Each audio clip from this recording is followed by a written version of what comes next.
I am here with Lorenz Larkin fighting Andrey Koreshkov on July 30th in Saitama, Japan at the Saitama Super Arena, part of the Bellator and RIZIN big co-promotion show. Going back to Japan for this one. Lorenz, first of all, back at welterweight here, like the last fight as well. You had success at middleweight as well. So when you take these fights now, is it a matter of what they're offering and who the opponent is, or is it going to be welterweight from here on out? It's gonna be welterweight from here on out. I mean, don't get me wrong. If there's something exciting that pops up, then I'm open to it. Uh, I am a company man, but yeah, the big thing for me is just keeping me busy. So I don't really think about the opponents or nothing like that. It's more so, can you guys keep me busy? So what was the impetus for going back to welterweight then? Because I know in the past you said if you got a kryptonite, you do like to eat, and I would imagine for a guy who likes to eat, the extra weight cut isn't the most enjoyable. So what was the reason for going back? Well, the what the well, my thing is if I'm not active, then obviously I'm eating up every fucking thing. You know what I mean? So it's like I need to be active. I need to have some type of substance where I'm like, okay, like I'm training because they're gonna keep me active. But if I'm just on like 2 fights a year, man, it is hard. It's doable. I've done it for X amount of years, but it just it gets like too laxed. You know what I mean? Like I'm a better fighter, and I would think that the promotion will want me to be a better fighter. And want me to just keep active. I understand that some of these older guys like 2 fights a year, maybe like 1 fight a year, but that's not me. I just like to be active. So keep me busy. You can give me 3 fights a year. Give me 3 fights a year. That's perfectly fine with me. Hopefully that works out for you. And now you've got Andrey Koreshkov. This is a rematch. Were you surprised at all when this fight was the one that was offered? Yeah, tell you the truth, but it's like, hey, whatever. And then when they they probably knew from the get go, so they told me that name, and then they told me it was Japan. So it's like, I was like, oh, you guys know how to fucking approach me with bad and good news. A little bit of a So carrot and a stick. no, yeah, yeah, yeah. The Japan part of it was the big fucking carrot. So whatever. I don't care. It's there's another fight, and I'm fighting in a great place. So hey, whatever. I was Let's gonna do it. ask I was gonna ask you about the Japan angle. I've spent a lot of time there myself. Absolutely love it. Obviously, you do as well. Are you gonna get to spend any extra time there this time? Get to see the sights? Well, yeah, I'm going out there. I'm going out there the 21st. I leave next Friday, so I'm gonna go out there a couple days before fight week, and and just do a couple things. Go karting. I'm actually on my way to AAA right now to go get my international permit. So I did a little Mario Kart in the street. Sounds awesome, man. And hopefully you can stay maybe a day or two after. The food there is amazing. So once you don't gotta cut weight anymore, oh boy. Yeah, I don't eat sushi. Not saying everything in Japan is sushi, but I had some good stuff. Like I'm not saying I had bad stuff, but I I stick to I guess what I know. So I had I had a pretty good burger spots out there, and it's American stuff. Don't ever go to Denny's if you guys never been to Japan before. Never go to Denny's. It would never even cross my mind, to be honest. Let's talk about the fight. Andrey Koreshkov is kind of an interesting situation. Two of his last four fights didn't even come in Bellator, but from what you have seen, how much has he changed since that first meeting? I mean, nothing that's like nothing to me that's like crazy. I mean, I haven't seen nothing that's like super out of the ordinary. You know what I mean? And the other two fights outside of Bellator, I don't. To me, I don't even. I don't count those. I think one of the fights he fought like a guy who was like a 55er that came up to 70. So I mean, to me, that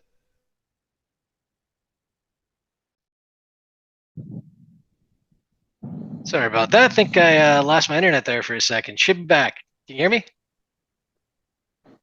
yep, All right. So you're saying you don't really, you're not counting the ones outside of Bellator in this case. yeah, I don't count that. I mean, it's like, yeah, I just don't count that. Can you imagine? Like, imagine if if if Bellator let me fight outside of Bellator in a regional show. Like, I have like 18 wins under my belt. Like this to me, this is Bellator is a big league, and anything outside of that, unless it's another big league, to me it doesn't count. So the two fights in Bellator, I don't know. He hasn't changed that much to me. I hear what you're saying. Definitely caliber of opposition when you're fighting outside the big leagues. You never know. When it comes to yourself, I mean, what are you expecting from this fight, and how much do you feel you have changed since that first meeting? Um, I think just the type of guys I've fought, they've been tough. I've gone in there with some heavier guys, with some 85ers, and gone in there with some 70 pounders. So I mean, my range is a lot different than his range that he's fought. And he's fought two times in Bellator since we fought, and I fought what five times. I don't know, five or six. I don't know, 5 or 6 times since we fought. So I'm just looking at it like, as long as my camp has gone good, and my conditioning and all that stuff is on par. It doesn't matter who I fight. I'm just worried about me being on point, timing right. As long as all those things are firing, then it doesn't matter. Sounds good. 5 times for the record you have fought since that first fight. Just took a quick glance at the record book there. One of the things you've said previously is that at this point you kind of weren't as focused on the title.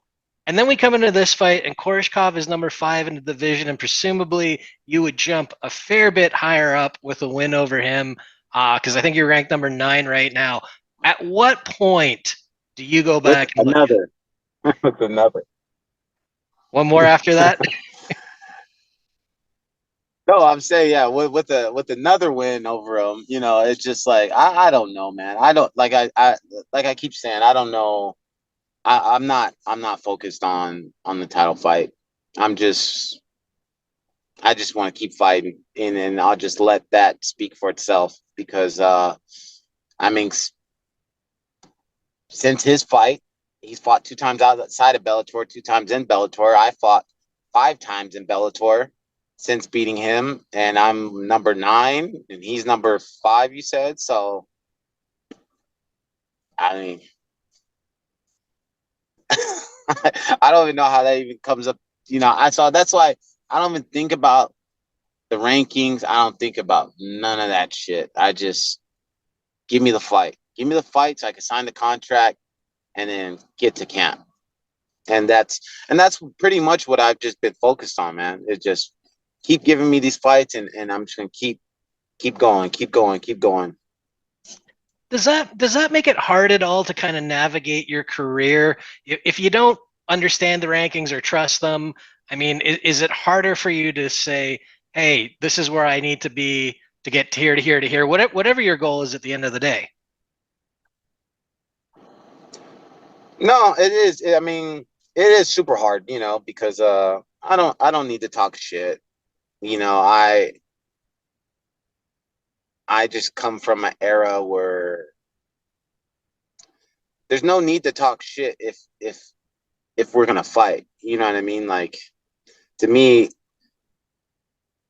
I look at fighting different than some guys. You know, like there's no getting pumped up for me to fight. You know what I mean? There's no uh uh looking for triggers to get me in the mental space of fighting, or there's no need for stare downs, a day before we fight. For what? Like I'm here outside. Like if we are outside of our country or whatever, I'm miles and miles and miles away from home. Specifically, flew out here for you. What I need to stare you down for? I'm here. I'm gonna show up tomorrow. So that's all. I just these are just the things that I look at. So yes, it is hard when you don't really talk shit and and you do get overlooked a lot, but at the end of the day, for me, I gotta let my body of work show. So when guys look me up, they can see my resume and what I've been building and what I keep building. So, it is frustrating though. But I mean, it's like, what can you do? And especially like you said, if you don't trust the rankings, then they don't really mean shit. Because if you put us both up, and you look at both of our records, you're gonna be like, I don't understand how is this guy here, and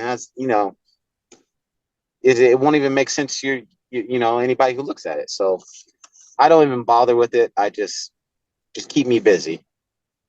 Gotcha. Well, I imagine it's a case of trust in your abilities and you're going to get the right result in the long run. Now, Hopefully. hopefully.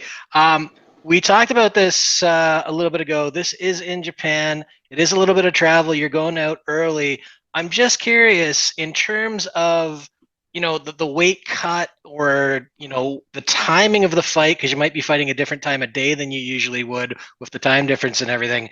Is there any complications when you're traveling for a fight like this that kind of you have to adjust for? um, I just think that you have to have your goal set as far as your weight. I messed up last time, which is the only time I've ever messed up, and I came out a little heavier than I should have. But how camp is gone, man. I'm looking really good on weight, and I'm on track to be less than what I projected to be going out there. So everything is everything is firing on all cylinders, and it's looking real good. So I mean that I think anytime you're going out of your comfort zone, I think you gotta have your set goal of, every fighter has their uh their weight goal week of the fight, where they should show up the week of the fight. As long as you don't try to think that you're gonna make up for it coming out a little heavier, I think that, everybody should be fine. But I think once when you come in a little heavier than you should be and then try to make up for it, that's when things, can go south. Well, good to hear it's on point. And when you talk about staying busy, something came up in the news recently. Scott Coker confirmed that there's a possibility of Bellator being up for sale or maybe in the market for, I think he said, a partner. Is that something that you have followed along? Do you have concerns about that in terms of your career? Or at this point, is it something that you just kind of try and tune out, let the big wigs do what they do, and just carry on with your side of things? Yeah, I just let them. I just need to know the specifics. You know what I mean, and what it means, what the whole deal entails. You know what I mean, as far as, is it still being Bellator, or is it being, if somebody came along, will it be absorbed into a whole other company?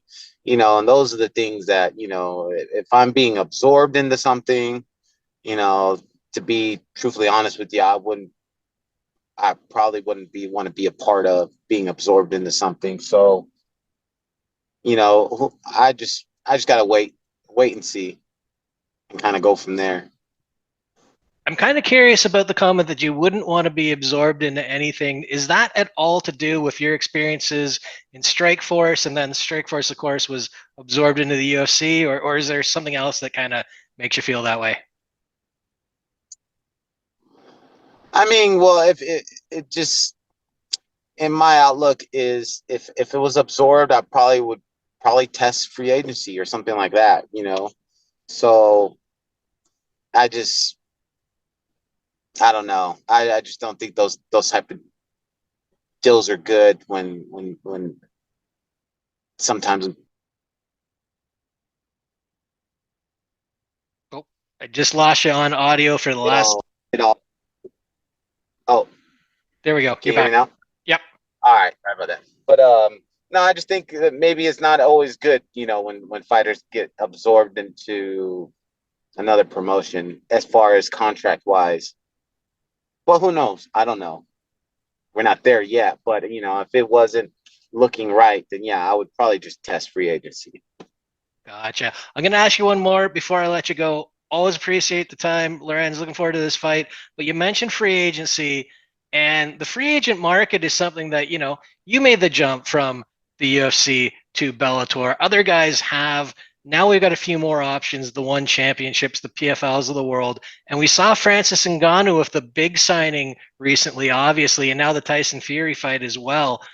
When you look at it now compared to when you were on the move back in the day, do you see the landscape as healthier for free agents? Do you see it about the same? How have things come along in your opinion?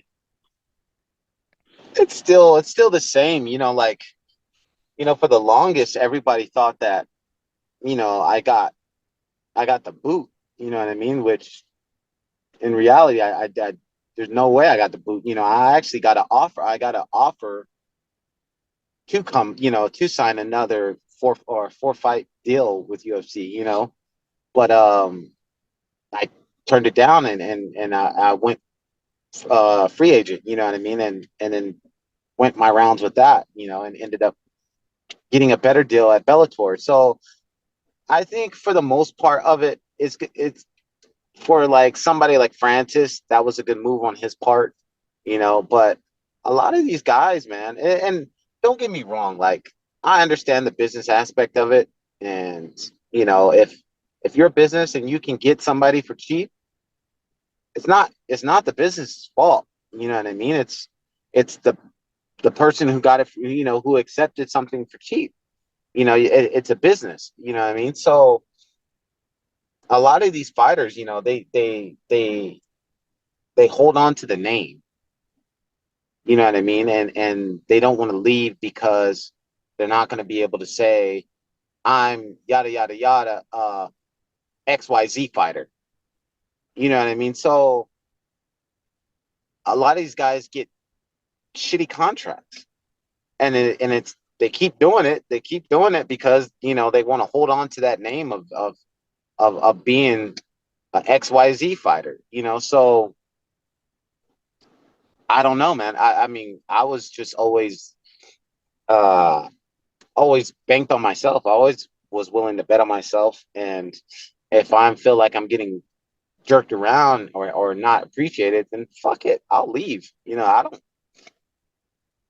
I don't need to just keep, you know, keep taking shit money and just to tell people that I'm this type of fighter. Like fuck that. I'll go out there and I'll see what it is about. And I'm comfortable with my abilities to know that I will be somewhere that you know that I'll be fighting. So and I'll be fighting in some type of place that I can make money at. So you know, I think it all boils down to it's gonna take more people like you know, like me back in the day or Francis, you know, because it was a waiting game for him for the longest, you know what I mean?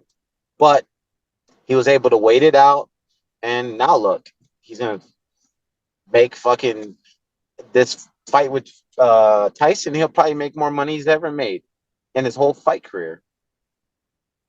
And then he'll go back to PFL and then fight and make a lot more money he's ever made in MMA, you know, so it was you know it's just gonna take guys to sack up and really think business like you know what I mean. At the Absolutely. end of the Well, day, everybody is their own business, you know. I'm glad it's worked out for you. It's crazy to think that people were calling saying Francis fumbled the bag. He's fumbled the bag all the way to the bank, apparently. Um, but it's worked out for you. Always appreciate the insight, Lorenz. Thank you very much again for the time today. Looking forward to the fight July 30th in Saitama, the Saitama Super Arena against Andrey Koreshkov. Best of luck in the fight. All right, thank you. Thanks again. Thanks, Jim.